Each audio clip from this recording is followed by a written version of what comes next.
বলক আজি লেবৰেটৰীত আকৌ এটা বাৰ্থডে চেলিব্ৰেট কৰোঁ। হেল্ল' ৰাইজ, নমস্কাৰ, মই নিমিষা। আশা কৰোঁ সকলো কুশলে আছে।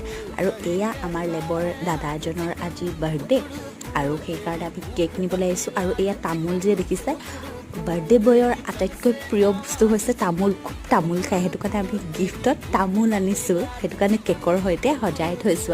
আৰু এয়া এতিয়া কেক কটাৰ পৰ্ব চলিছে। সকলো বিৰাট এক্সাইটেড হৈছে, কাৰণ বহুত দিনৰ পাছত বাৰ্থডে হৈছে। বাৰ্থডেবোৰ অলপ ওচৰা ওচৰিকৈ হ'লে ভাল লাগে নহয়নে, মানে খাবলৈও পাই থকা যায়। এই কেকটো আৰু কটা সময়খিনি বেছি ভাল লাগে নহয়নে, বাৰ্থডে লাগিলে নিজৰেই হওক বা আনৰেই হওক। আৰু আজিকালিতো ভিডিঅ'ত আপোনালোকে সকলো দেখিয়েই থাকে, বাকী এয়া সকলোকে দেখাই দিছোঁ। আৰু আপোনালোকে মোৰ ভিডিঅ' চাই কেনেকুৱা পাই জনাব। আজিলৈ আদৰেৰে মৰমেৰে বিদায়। আৰু এয়া মই খোৱাত লাগিছোঁ।